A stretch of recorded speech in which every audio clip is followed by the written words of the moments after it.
Okay, gentlemen, thank you very much for the World Business Angel Investment Forum Australia event. This is going to be a recorded sessions similar to a webinar in which basically we're going to put a couple of key speakers on the investment process. My name is Luca De Marco. I am the Australian partner for the World Business Angel Investment Forum.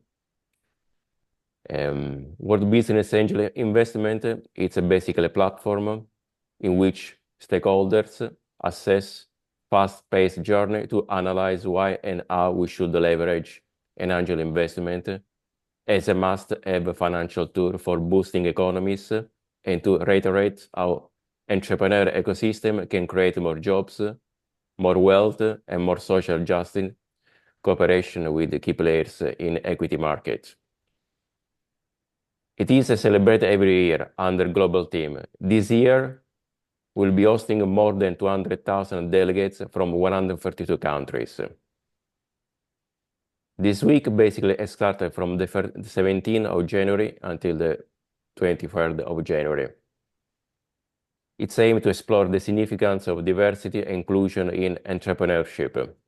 It also delve into strategy for entrepreneurs to collaborate with the various stakeholders of part of the world, working towards the creation of more supportive and equitable business environment. With this in mind, the stakeholders of the World Business Angel Investment Week have agreed on theme for this year week, which will take place on the 17th to 23rd June 2024, which is fostering diversity and inclusion in entrepreneurship, building stronger business ecosystem.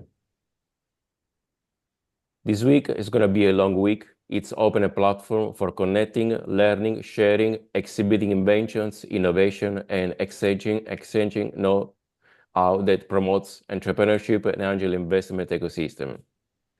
World Business Angel Investor Week, it's a great platform from which to campaign for solution to critical issue of early stage of equity and capital market in other worldwide concern at the United Nations, the European Union, and the G20 country. Okay, now I'm gonna thank you for this, and I'm going to share one of the video from the executive chair from the World Business Investment Forum, Mr. Barbras Altres.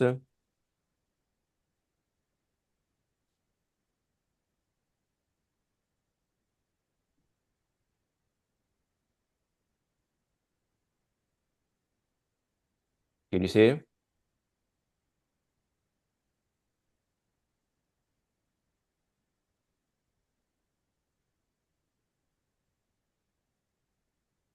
Can you see? No video yet, Luca. We've only got your screen. Yeah, just a second.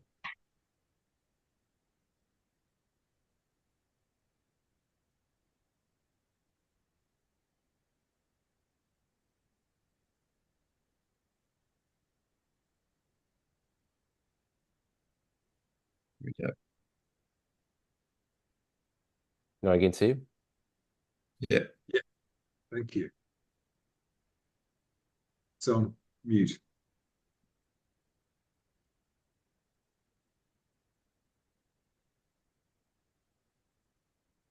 The need for diverse and Can you hear it? Oh, yes, that's better. More volume. significant recognition.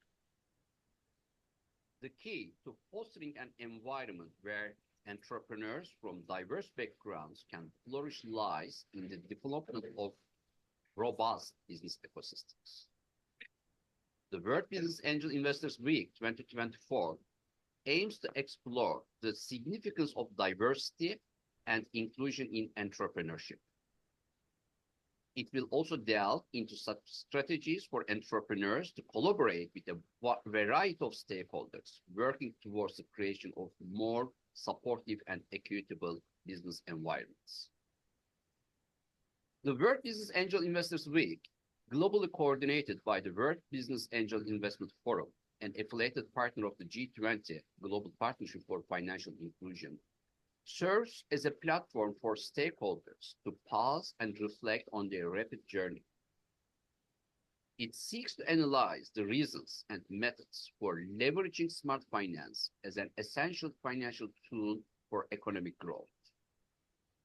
Additionally, the week emphasizes how entrepreneurial ecosystems can generate more jobs, wealth, and social justice through collaboration with key players in early-stage equity markets. This week-long initiative provides an open forum for connecting, learning, sharing, showcasing innovations, and exchanging knowledge to advance entrepreneurship, innovation, and angel investment ecosystems.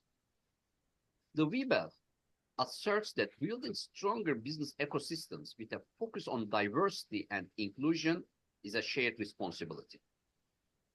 Entrepreneurs, investors, governments, and corporations all play pivotal roles in creating an environment where everyone has an opportunity to succeed. Through fostering collaboration and implementing inclusive strategies, we can cultivate a thriving entrepreneurial landscape that mirrors the diverse tapestry of our global community. With this in mind, the stakeholders of the World Business Angel Investors Week have agreed on the theme for this year's week: fostering diversity and inclusion in entrepreneurship, building stronger business ecosystems. Throughout this special week, all stakeholders and participants will take a moment to reflect on their rapid progress, assessing the necessity of business transformation and its role in fostering entrepreneurship and innovation crucial for thriving in the 21st century economy. Additionally, there will be discussions on how entrepreneurial ecosystems can drive job creation, wealth generation, and social equity, particularly in collaboration with key players in early-stage equity markets amidst the post-pandemic economic landscape. I would like to thank in advance all the stakeholders and partners who will be contributing to World Business Angel Investors Week 2024. They will be highlighting the importance of stronger business ecosystems to foster diversity and inclusion in entrepreneurship, the theme of this year's event. I would like to thank the organizing committee and colleagues who will be taking roles as country chairs and co-chairs, global partners, keynote speakers, and panel speakers. Their combined efforts will create value for the world's startup economies, not only during this week, but in the future as well. They will focus on harnessing the collective knowledge of the world's most influential women leaders, policymakers, entrepreneurs, and artists with a view to addressing critical issues of early-stage equity markets in the new normal.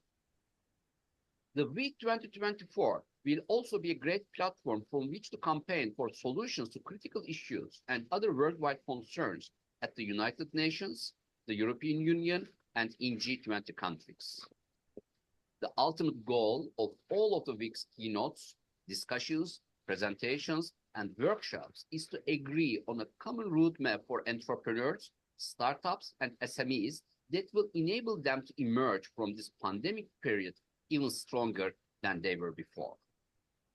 I'm pleased to announce the advancement of the week at the World Congress of Angel Investors, WBAF 2024, the premier gathering of equity and capital markets worldwide.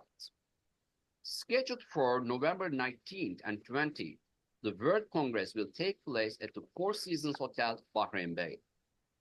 We extend a warm invitation to all global stakeholders to join us in Bahrain for the World Congress of Angel Investors. It is important to note that WBAF 2024 Bahrain will be held under the patronage of His Royal Highness, the Crown Prince and Prime Minister of Bahrain, Prince Salman bin Hamad Al Khalifa.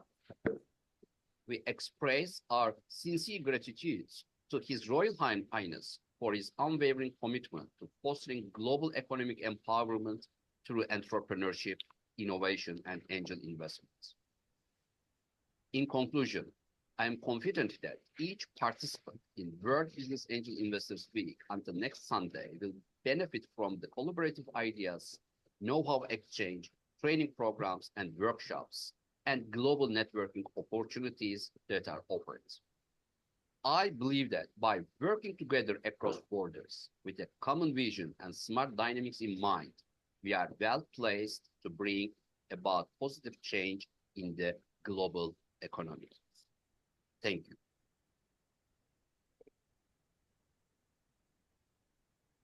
Okay. Thank you, guys. I suppose we have the first part of our chairman worldwide. In this respect, now we can start officially our Australian meetings. Today we got a couple of local key speakers. The team is going to be biofuel, carbon credit, carbon certificates, carbon emissions, but also we're going to touch base artificial intelligence, cybersecurity applications, and bit of prop tech as well. The unfortunate times we have here in Australia, some of the local colleagues unfortunately could not attend it or in other part of the world. So, but we still have solutions. We have a couple of videos to share. So the first key speakers who is Daniel Godoy, which is the managing director of PBFH, send us a video. I'm going to share the video about his product, about his explanation about his visions. And please join with me this presentation. Thank you.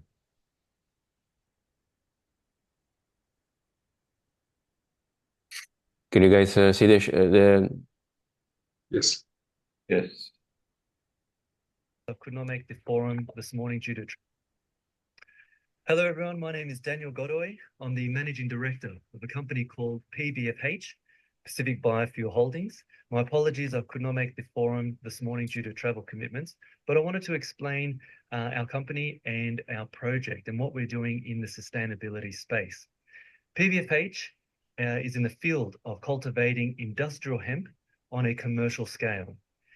We look at multiple revenue streams for sustainability to help companies transition away from fossil fuels into sustainability products through industrial hemp. Prior to the Industrial Revolution, industrial hemp was the #1 sustainable crop around the world for thousands of years, and I believe now it's making its big comeback. With PBFH, we've worked together with 2 universities in Australia, the first one being Queensland University on our crop, and we are now producing 3 times the yield than the industry average per hectare. So what we're producing is a lot more volume to the market, and we've found that with the large tier 1 companies to make that switch from the fossil fuels into sustainability products, they need huge volume to make that switch. The revenue streams come from multiple products per cycle or per crop. The first being the extraction of hemp seed oil from the seed. That can be used for cosmetic industries, for the health food industry, and also for biofuel industry as the feedstock for biodiesel. The second is the husk, the shell around the seed that is used for animal feed or highly nutritious protein powders for vegetarians and for people that are looking for plant-based protein.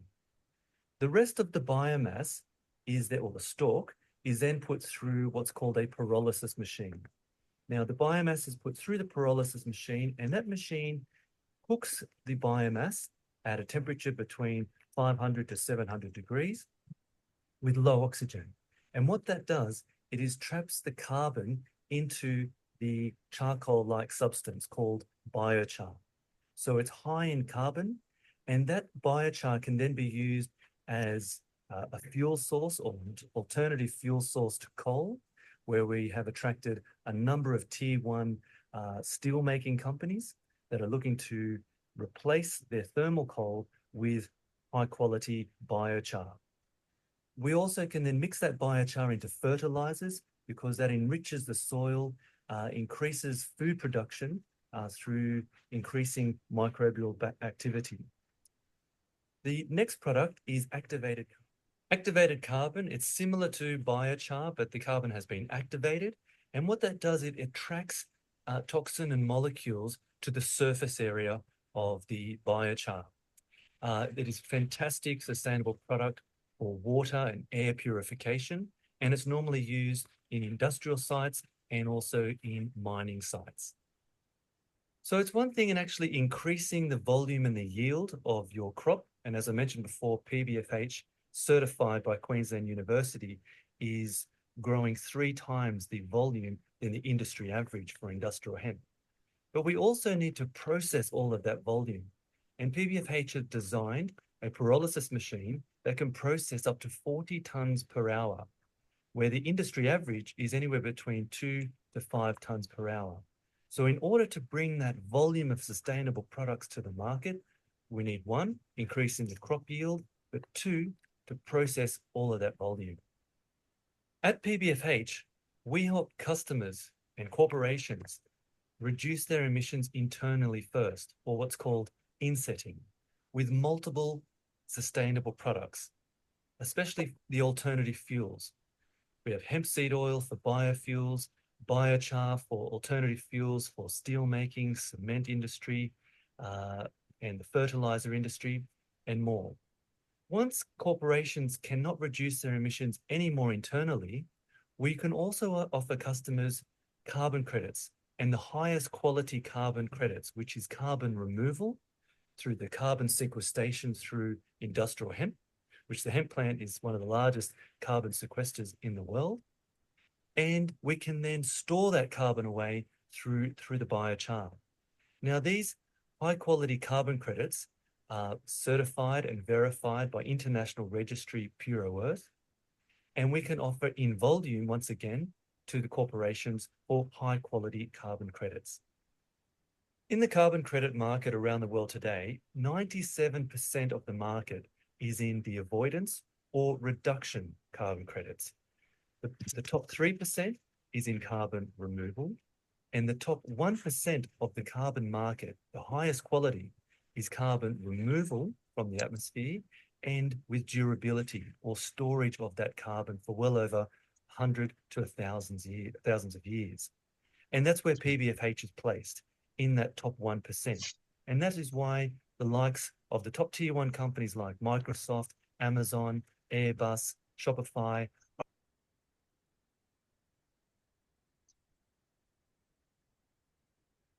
top 1%.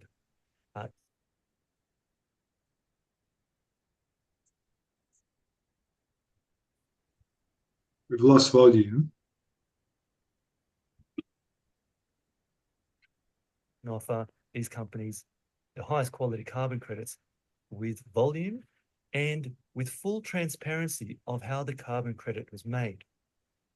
We've been working together with the University of Technology Sydney for the last 2 years on fixing the points of transparency, which is a huge hole in the carbon market today. We have, with our farm units, we look at where seed was planted, when and where the seed was planted, the tonnage per harvest. We look at the emissions used from our farming machines during planting and harvesting, the tractors that are used to transport the biochar to our end users. We look at the tonnage of biochar and activated carbon and hemp seed oils during harvest. All that is digitally recorded to the database at the University of Technology Sydney. And that is fully recorded on the blockchain platform for our customers to download when they need to hand in their mandatory annual environment report. PBFH has begun operations in Nevada, America, and we're almost about to secure our first end-of-life coal mine in central Queensland, Australia. We're focused on turning brownfields into greenfields for a full green energy transition program by rehabilitating end-of-life coal mines and then growing industrial hemp on the top for full carbon sequestration into the soil surrounding the coal mines. Each farm unit with PBFH is approximately 2,000 hectares. It comes with its own pyrolysis machines, John Deere harvesting and farming machines, irrigation systems, and the data recording for our carbon credits and carbon life cycle. Each farm unit is approximately 50 million USD, which covers all the CapEx and the OpEx for the first 2 years. And the net revenue is approximately 50 million USD per year. I honestly believe PBFH is in an amazing position. On one hand, we have the biggest revolution of our time being the Green Revolution, where countries all around the world are working together, putting in place legislations for corporations to avoid fossil fuels and move into sustainable products to meet their net zero targets for 2030 and 2050. On the other hand, we have the huge resurgence of industrial hemp, the #1 sustainable crop in the world. And with PBFH, we can produce in volume through our agronomy IP and our processing IP, we can produce volume of sustainable products through industrial hemp. We have a unique opportunity where we are inviting investors to come on board for each farm unit to profit share in each farm unit as we take this company global. I'd like to thank everyone for their time today. I especially want to thank Luca and Lino for putting together the platform and the forum. If anyone has any questions for PBFH, our project, the programs, more questions on the farm units, I'll be able to answer them anytime. So once again, thank you and enjoy the day. Thank you. Oh, this is the power of the video, guys. It was even better than live. Would you agree, guys? Very good. Thank you. No, thank you very much. We got here another member. I've just been told that unfortunately the link has been shared as we wish, but it is what it is, unfortunately. And we continue this session anyway. They're gonna see the session recorded somewhere else. Yes, now we got a second key speakers. It's my pleasure to introduce Alex Ashfar. Alex has got more than 30 years experience as a management. He's going to present his companies, organizations, and a bit of application in regard of artificial intelligence, asset management, and organizational policy objective. Alex, I just leave the word to you, please. My pleasure to introduce you to this forum. Thank you, Alex. Thank you, Luca. Fantastic to be here. I appreciate the opportunity. Great to meet everyone. My name is Alex Afshar. I'm an MD at Dolato. We are infrastructure advisory firms based in Melbourne. I think I just thought that it would be appropriate to actually start the presentation with a simple story. So hopefully actually going to help you everyone to actually convey the message much, much easier, given the type of topics at the moment you want to have a chat with. So across the organizations, it's a common that at the moment we operating in a silo, and each silo represents a jar. It's important to note that each silo speaks with a different language, and as a result, it's a little bit complex and challenging to be able to communicate between the silos. And as the number of organization, portfolio, branches grow across the continent, it's quite challenging to be able to actually understand what we try to establish because of the constraint in communication. We as a human need to actually be able to operate in this environment. Yep. And we're recognizing that how we can actually create efficiency, reduce risk profile, create cost-saving initiative to actually able to actually increase our footprint. With the recent development of artificial intelligence over the last few years, there is a significant opportunity for efficiency. What's quite important in here is to recognize that at the end of the day, we as a human race have a significant role to play. So same as many, many, many years ago, when the initial development in technology has been happening, there was always challenge about what actually the role of humans is going to be.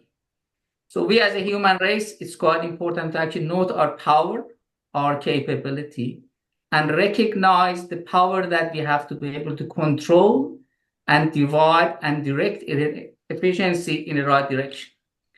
So with that story in mind, I just thought it would be really good to actually share some of our work and experience in infrastructure space.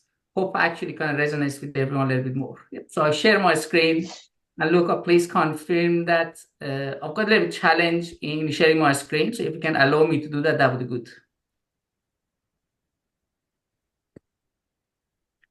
Luca, do you mind? You can authorize me to share my screen. Yeah, I should work. Thanks very much. I appreciate that. Yep. Yeah, thank you. And can you verify that you can see my screen? Yes. Yeah. Thank you. Perfect. Thank you.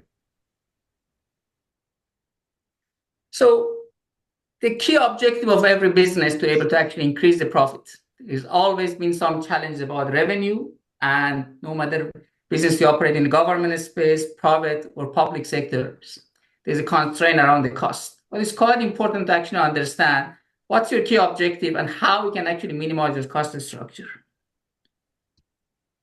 In asset-intensive organization across public and social infrastructures, people, process, technology has always been a challenge. Historically, people are quite creatives, but they have the complexity and challenge about able to digest broad range of different technical requirements, contractual requirements in their memory. And as the organization goes to the cycle, there's always challenge to be able to actually retain the knowledge. Depending on what sector you're working from or background you have, the level of maturity of the process is quite different. And over the last few years, in some of the organizations like technology spaces, there's quite significant investment in that area. But in opposite in private sector and maybe sometimes in government, there's less investment.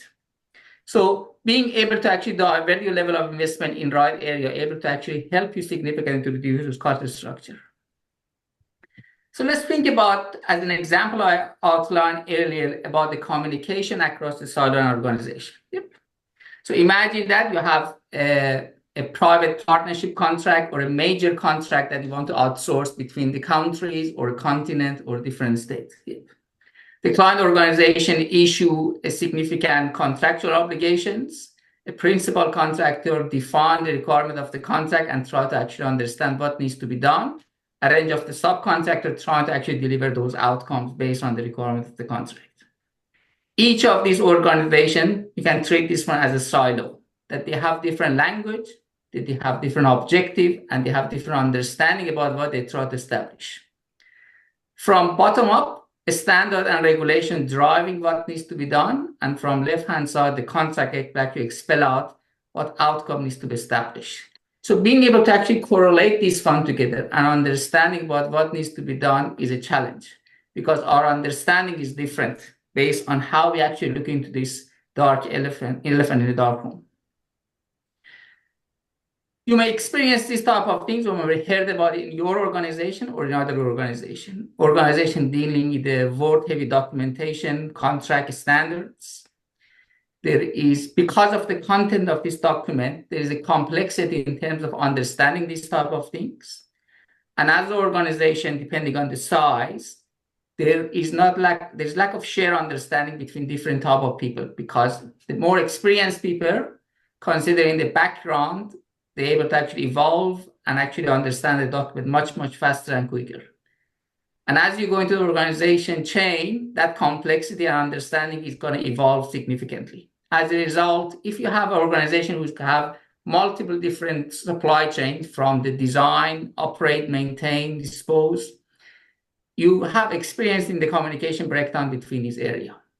And then you're going to have to go to the round of the meeting to be able to actually achieve an outcome. And unfortunately, you experience delay objective. As a result, all of these small steps contribute into the cost structure. And that means that this organization start to leaking the revenue from exponential cost gradually build up across all of these elements. So I mentioned briefly about a standard in my initial opening. So let's think about how big is this problem at the moment going to be. So the information at the moment you see in front of yourself is the breakdown of the ISO, stand for International Organization for Standardization, across the world. So the stat is worldwide. Depending on type of your organization, you may have one, two, or even most of all of these standards at the moment apply to organization. And these standards are sector agnostic. It applied for public infrastructure, social infrastructure, manufacturing, defense, and the list can actually go on. And as you can see, considering the size of the certification and the number of sites at the moment applied, the scale is quite significant. So imagine that organizations have multiple different contracts and they have multiple different standards that they're able to actually understand and build the relationship between these requirements to be able to drive an outcomes. I mentioned earlier in my opening that artificial intelligence provides a range of capabilities. The information at the moment you see in front of yourselves is actually outlining developed publication across English and Chinese language over the last few years internationally. There are some countries are quite pioneering in this space and some other countries at the moment trying to catching up. What this actually shows is well above the ChatGPT that we're hearing about what AI is provide a significant capability to be able to automate, enhance, predict, and understand the pattern in broad range of different applications. So definitely the science of artificial intelligence is real, is developing significantly, and the investment at the moment back in this type of capability is quite evident that how can actually provide an outcomes.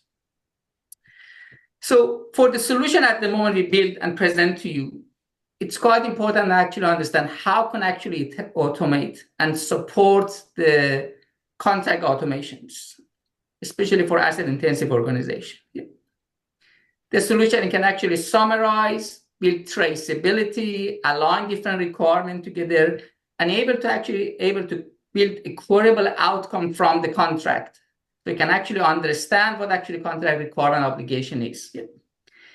Because it's traceable, we have the capability to be able to harmonize the structure across non-structured information. And as a result of this, you're able to increase your margin of your contract because there is automations and fast and efficiency we can actually build through your contract management. Same as any organizations, as you're developing through the product and solution development, there's a broad range of different learning involved. So I'm really keen to actually share this learning with everyone. As we working through infrastructure and investment landscape, it's quite important to actually understanding the problem statement first and most. And second, the solution.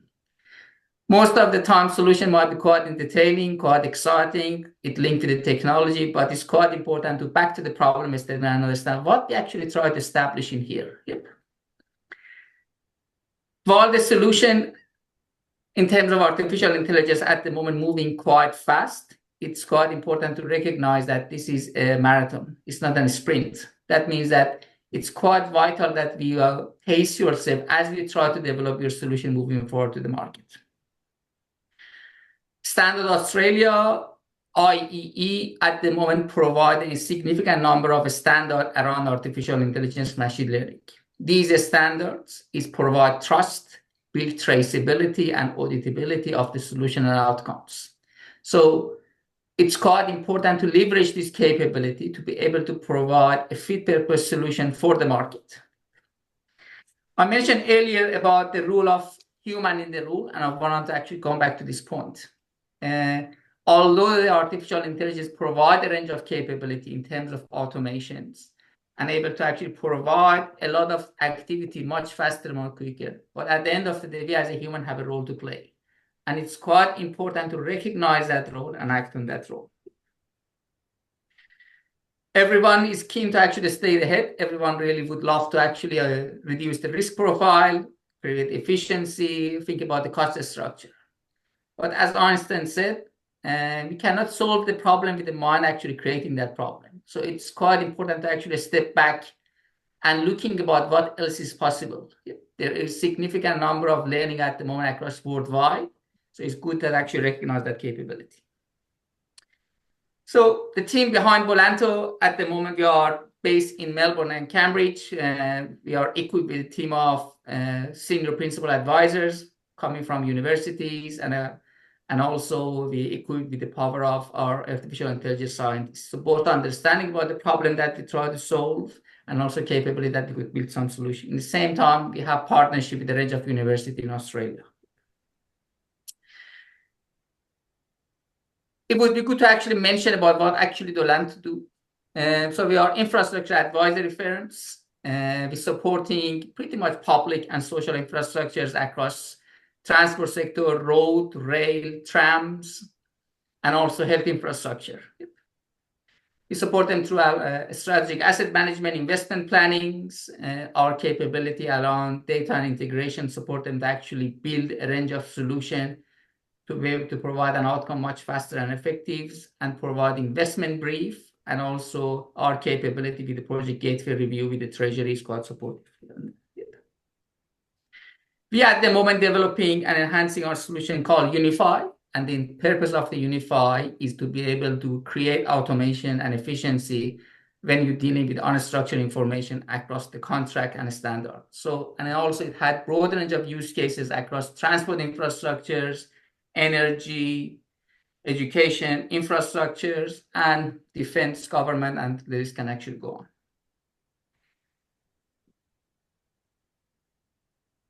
We would love to actually have and sharing more our information about our development with the interested parties. We would welcome the opportunity to actually explain what is the possibles and what are the key learning at the moment has been done over the last few years. Thank you, Lino and Luca, for the opportunity for presenting this. Thank you. Over to you. Thank you. This was actually a fantastic presentation. Thank you for giving us these presentations. I'm pretty sure that we're going to share anyway this information to people that could not attend today. Certainly. As we said, unfortunately, Australia has been given these unfortunate times, but again, thank you guys for making the effort as well.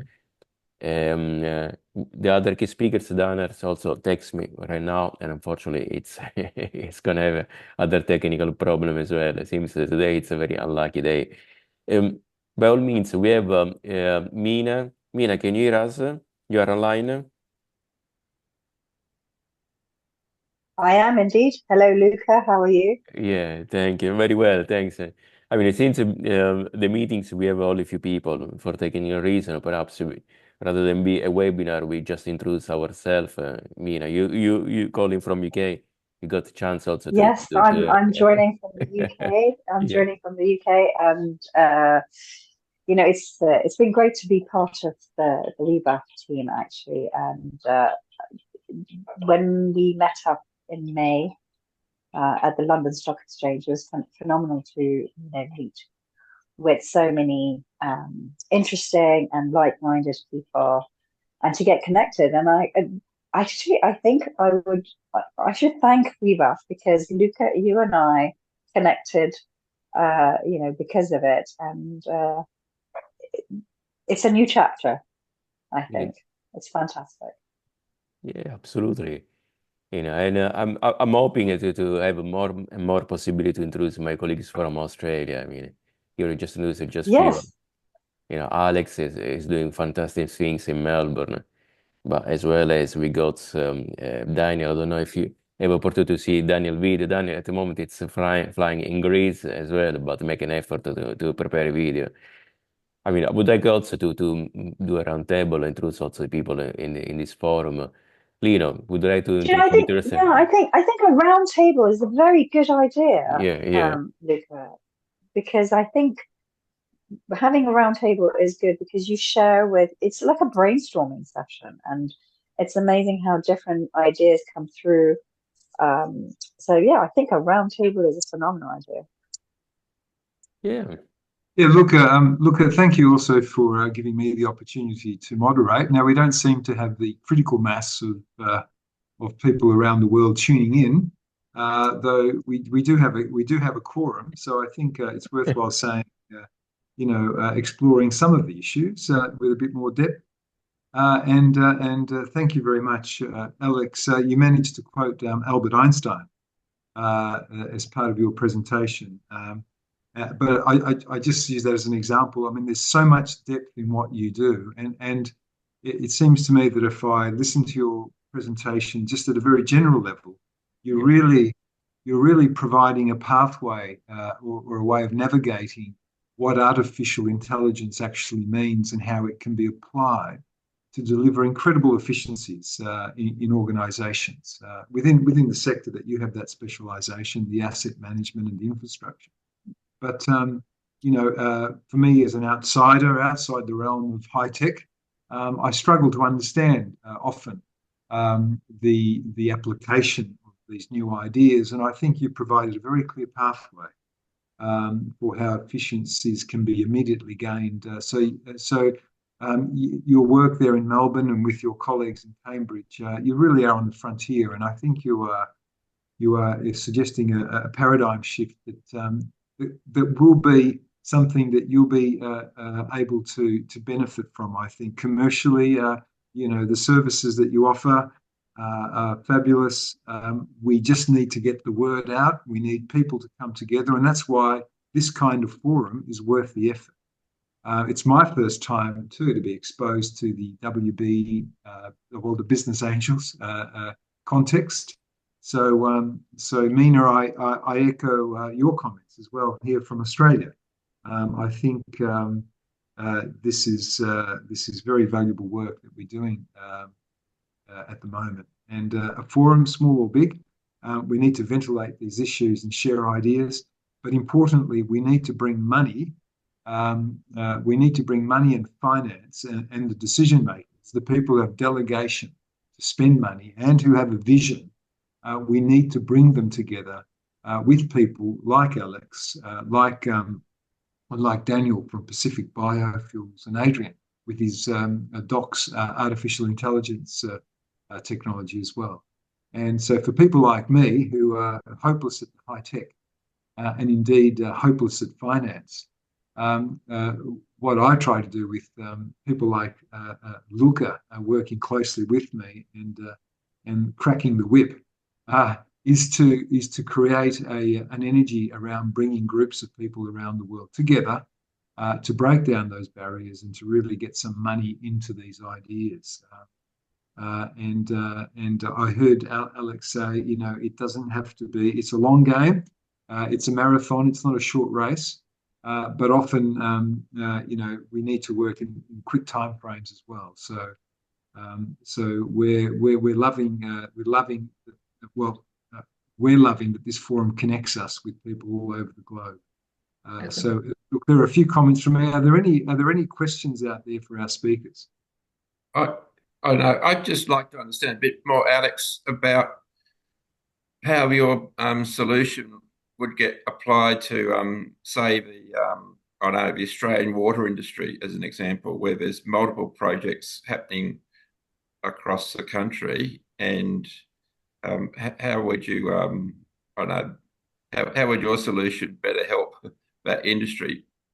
Maybe an example which I'm working on at the moment is a Snowy 2.0 project, where the structure there is the asset owner is Snowy Hydro, and they've engaged an international company, WeBuild, to do all the build work there.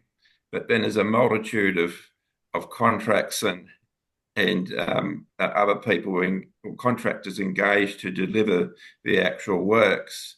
And how would your solution help a huge project like that?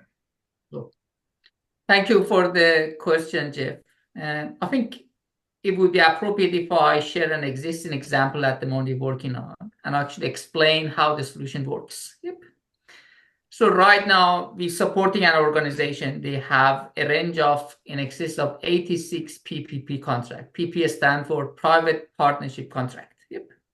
And at the moment, as you can see, this type of contract at the moment quite have some interest with Australian government when they try to outsource the product services.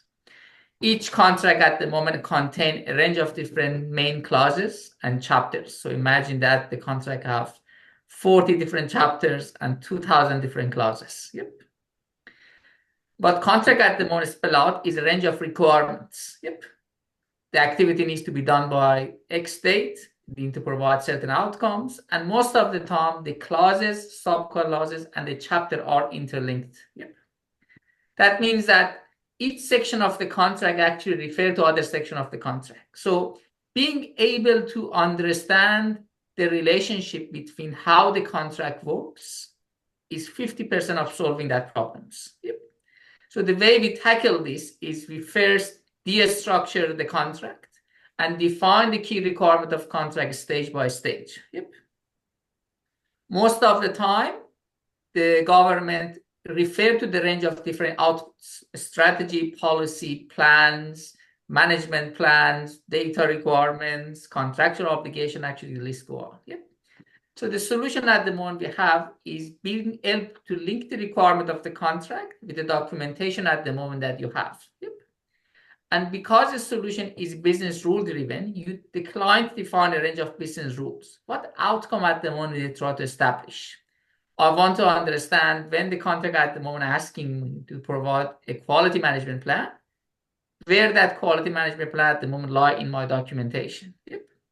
So the main purpose and benefit of that is actually a spelling out and understanding about the requirement from the contract landscape and able to trace it back inside your management plan of your documentation. Yep. The key output of the solution is a range of reports. You can think about this as a quality assurance report or a contract or compliance and assurance report. Basically identify what are the gaps inside the contract at the moment you did not meet, and what are the areas that at the moment you met. And because the solution is a business rule driven and is a closed loop, that means that if the client define the requirement, be able to expand and enhance those requirements as part of the solution. What's quite critical is to actually understand what are the problems that the moment client is experiencing. And is this problem able to solve with introduction of the efficiency, or the problem more people-driven, process-driven, or other area? Yep. Yeah, so say one of the big problems I have down at Snowy 2.0 is that the tunnel boring machines, one of them got stuck in the mountain. Correct. So how would and that's led to significant time delays, significant cost overruns, significant contractual issues. So how does your solution help Snowy Hydro and WeBuild and the contractors who are delivering the services in that situation? I think I heard about that situation at the moment in the Australia Financial Review a few months ago. Yep. Yes. Me too. And there was quite extensive report about the situation. So is it fair to say that an incident like this has been started and accumulated over many, many, many years of small activities to be able to get to this point? And I think in the world of engineering, I think what's quite missing is verification and validation before you actually move to the next step. So although at the moment I do not have a full information about the detail of the incident, but it's fair to say that when the contract at the moment has been defined, there was not enough due diligence has been done before we move from the contract to the design to the operate, maintain phase of it. I think that's the biggest challenge at the moment. Yeah. And it's quite evident. I used to work with the government space. I totally understand when a major project like a Snowy Hydro has been started, everyone get excited to put a boring machine to the ground. As I said earlier, this is a marathon journey. It's not a sprint.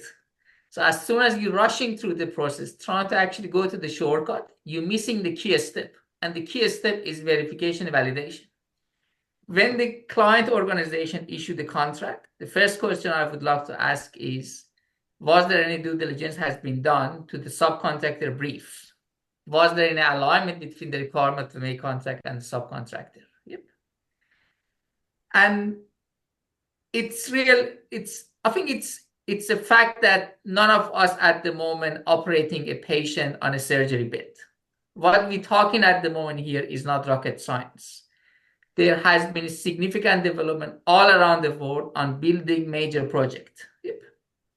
There's lots of good learning about those projects at the moment is available. Artificial intelligence, at the end of the day, is just another tool in your tool set that can actually help you to be able to create efficiency. Yep. It can help you stop repeating mistakes that others have made. Absolutely, yes. Yep. Because you've got those learnings from those previous, I guess, successful or unsuccessful projects.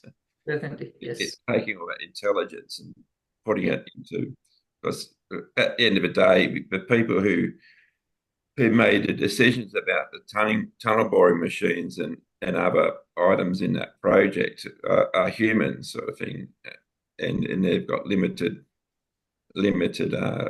knowledge and experience. So yeah, we've had subsets of that process where during our visit last week, we were invited in to provide some more detailed designs about drilling some, not using tunnel boring machines, but smaller equipment, but still doing significant pipelines up to 1.5 kilometres. But we were, we could see what they were doing with the existing pipelines. They were just using the wrong equipment. But the people who were making the decisions in terms or advising Snowy Hydro and WeBuild in regards to what equipment was suitable for the project just didn't have that experience. Whereas the AI product or solution would bring that, should be able to bring that knowledge into the project and stop those particular problems from occurring, because it's harnessing that knowledge that other people have got, which isn't within the current DNA of that project. But if you've got it, then it can add value. But AI can help bring that into the project that's so much more absolutely quickly and much more cost effectively. Absolutely. I think definitely the solution like artificial intelligence can help, but AI by itself cannot do all the magics. I think it's quite important to recognize the role of human and the role of experience of know how to. The solution like AI can definitely automate, fast track, collect, cohate a broad range of information from multiple different sources. Yep. But understanding about the problems and how do you want to solve that problem, I think is the biggest challenge. One of the globally in that construction space is that there's so many. It's amazing the volume of compliance information required on a project is just enormous, but it's different for every project. Everybody invents the wheel again. It's just absolutely stupid for maybe a 5% or 4% difference sort of thing, but still trying to achieve the same objective. But they just have it written in a different way, and that all leads to misinterpretation as to what it means. It takes time to understand what it means, or is there a trick in their clauses which are trying to trick you, hide something from you and catch you out later on, sort of thing. All those things are just so much waste and inefficiency. It's absolutely dumb, really.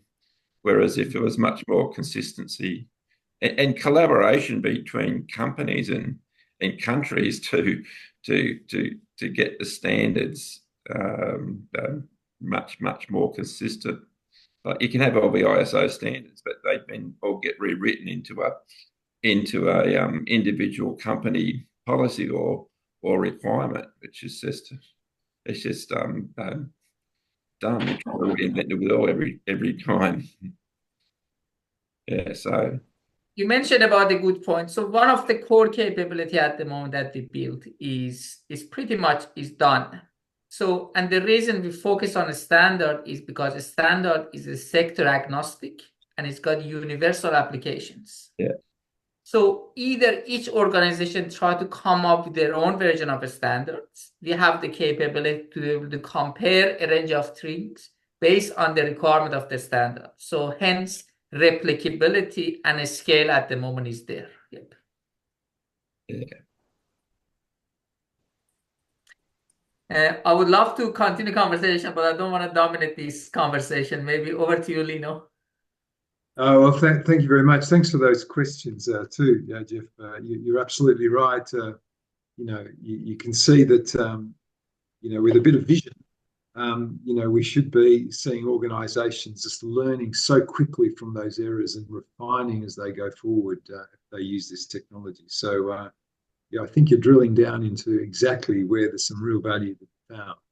And thanks for the explanation, Alex. I appreciate it. I'm learning a lot here this evening, here in Australia. So thanks. Thank you. Are there any other questions out there that need to be canvassed with the group? Sad that we don't have Daniel able to speak about his biofuels initiative. That's really quite fascinating as well. And sadly we don't have Adrian. Any other questions out there? Well, how does the Angel Forum help companies like Delanto to progress? Like, I guess Alex is here to find angel investors, but how can that I know be better facilitate? Because I know, do you have a view, Alex, in terms of how angels could help you, sort of thing, or how you can help them help you? Maybe Luca could actually explain this one a little bit more, how the whole mechanics works. Come on, Luca, over to you, I think. Yeah, this is one of the hardest questions, guys, especially because I'm new for this forum. We got also other people present in this forum. I suppose, one of the main goals of Angel Investment Forum is basically to understand the startups, start the collaboration discussions, exchange idea as well, retaining the IP. But there is no harm, if we have to speak bluntly, to understand or to start a specific fundraising for a specific project, especially if it's got some development and sustainability. Usually a forum like this, you get 50, 100, 200,000 people from all the world that basically they do this for a type of business, fundraising and this kind of things as well. Definitely your video, your sales speech, Alex, will be distributed by the other people that are not present here today. That's a reality. But I would like also, we got Mina, that Mina has been present in this forum for many years. Mina, what's your taking? I was lecturing to someone this week regarding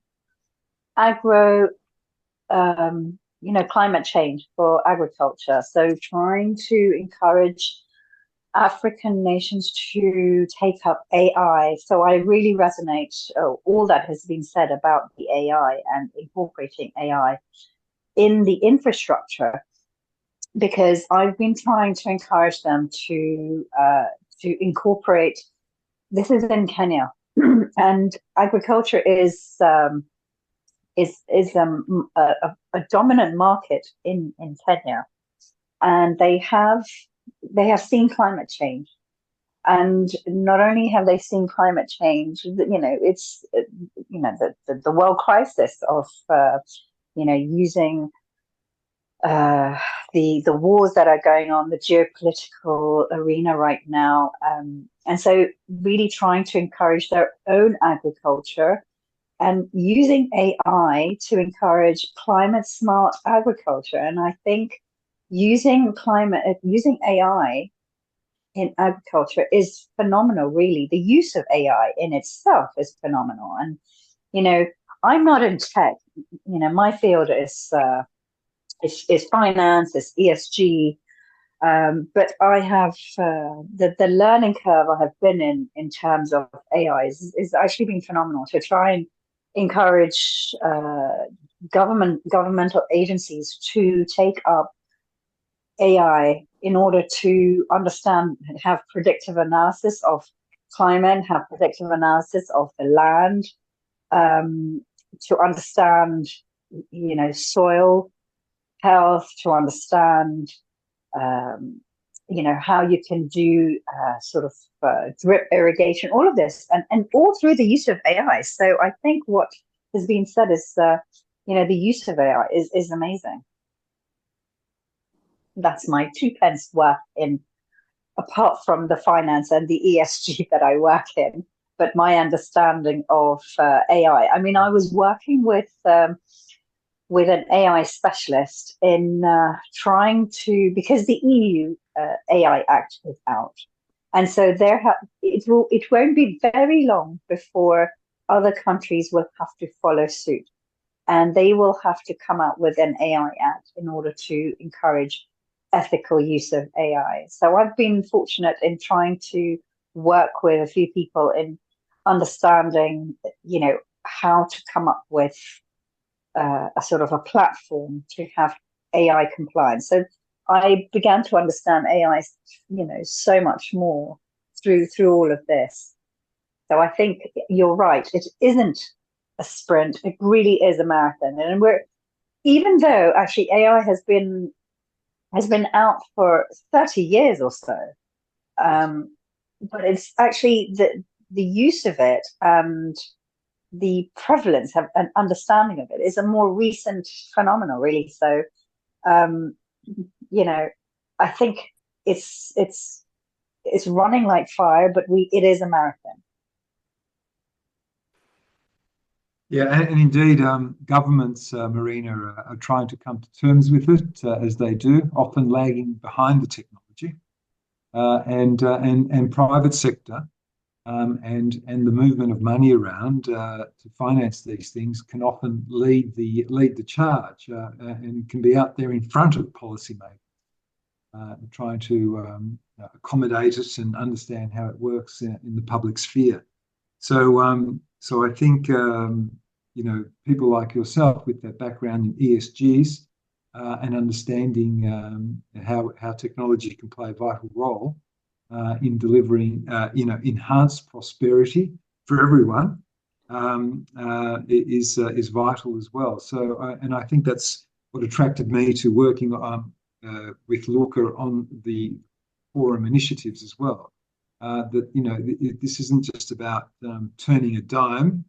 This is about doing so responsibly and indeed in an inclusive way, and breaking down barriers right across the planet as well, but still underpinned by some fairly rigorous commercial imperatives, and that is to be able to promote ideas like Alex has to people who can make the decisions on the funds. And that's what we're brokering today. So that's excellent. Thank you for that oversight. Can I just add one more thing? And you may, Marina. Mina, sorry. Yeah, it's okay. I'm quite vocal about all of these things, and possibly equally cynical about everything, because that's the way I like to always play devil's advocate and everything. But what I do feel, and I feel I need to say this, is that everyone focuses, and I'm coming from the ESG angle, and I feel that everyone focuses so much on the E, the environmental, and tends to forget that actually ESG is made up of, the E, the S, and the G. And although they are quite wholly separate, and I'm of two minds of whether they should all be clumped together. But having said that, I actually think that the importance should be given to G. And I think it should be working the other way around, because if you didn't have the G, if you don't have governance in there, if you don't have board diversity, if you don't have all of this, how are you actually going to have the people, your stakeholders? How are you actually going to have the S? And therefore, how are you actually going to have the E? And how are you going to make the world a better place if you don't actually start at the top, at the apex, and that is where G stands. So that's my little 2 pence worth of a Saturday. I totally agree with that. Yeah. What can I say? Let's just get in a helicopter and look at the globe, or maybe let's get in a satellite, go up a bit further and look down on planet Earth. And good governance is where you find prosperity. And so you're absolutely right. Governance is the key factor in providing a positive society, and indeed an environment that's cared for and doing what it's supposed to. So I think I agree with you there. G is the number one issue. I feel like the advocate for G. Yeah. Well, a good point. I Prosperity cannot be found when G is a low consideration. Yeah, or even absent. Yeah, because I think sometimes companies tend to focus so much on the E. You know, they have these sustainability reports and say, oh yes, look, this is what we're going to do, this is what we're doing for the environment, and they almost feel like they've ticked that box. Actually, what they should be focusing on is how can we get our governance right, and then actually make a real impact on the S in terms of corporate social responsibility, and then the E and looking at climate change and the environment. The thing is, though, the environment is sexy. You see, you've got you have a 12-year-old girl from Sweden who can address the United Nations. Yes. Or scientific knowledge, but she's able to act like some kind of savant about the environment, as if she knows what she's talking about. Can you imagine a 12-year-old getting excited about governance? I don't think so. Pretend I'm 12. So I might be going back a good few years, but yeah, well, there it is, and that's the point. A governance requires wise minds and experience. It's not for the brash and the young. It's something that requires a background. Anyway, thanks for those comments, Mina. What a way to Jeff, go Saturday night here in Australia. Jeff, sorry, Jeff, you want to say something? I was just going to comment that I think governance, like the environment, is under threat at the moment, and that's quite a problem, an emerging problem, because as more control rests with fewer people, governance becomes a greater problem for the 99%. Well, that's true. Democracy requires a critical mass of people. But at the same time, that concentration of power and knowledge is probably really good for AI, because it can help the world be smarter, because all that knowledge can be actually be in one legally accessible place. And therefore the power of AI will be exponential as those big corporations gather up so much information. No, it certainly will challenge. Can I also, sorry, carry on. I was just going to say. Go ahead. No, I was just going to say the power of AI actually, and this is me putting my cynical hat on.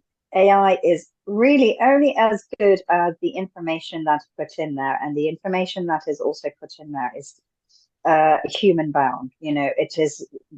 It's the humans that are doing this. So as much as I think the power of AI is phenomenal, I think the power of the human mind is, equally phenomenal. And you can't take the human out of all of the equation. Yes.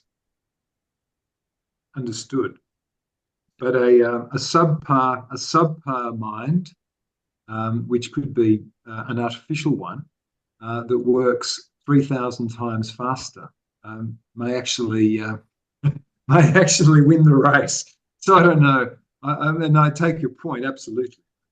Technology. Well, would it win the race in the right way, or would it win the race just because it's winning the race? But what is it winning the race on? Yeah, well, I did see the movie 2001, when I was about 16, and recall the computer hell in that movie that sort of developed consciousness, and for the first time, and he was aware of himself, the computer, and the outcome wasn't very good. so yeah, let's hope. Exactly. Let's hope we can stay ahead of the game a bit. Huh? All right, thank you, Mina. Thank you very much. I think that no other question, guys. I think that's further from me. Yeah. I think that for this we can close these first meetings. Thank you guys. Thank you for making the effort again. Thank you for these unfortunate times. Thank you, Lina. Thank you, Mina. Thank you, Jeff. Thank you, all the key speakers. Thank you, Alex, very much for these Thank you. great Thank you, presentations. Luca. Thank you. And thank you, Daniel, wherever he is in Greece now, going somewhere nice to the beach, like him. And thank you, Marcelo, to be here. I've got another person here. And as I said, we're going to distribute this video to the wider audience, and people that are interested can contact directly Alex and Daniel, respectively, in their email as well. Okay. Thank you very much. Have a nice day, everyone. Nice See you. evening. Thank you. Bye. Bye. Bye, Alex. Hey,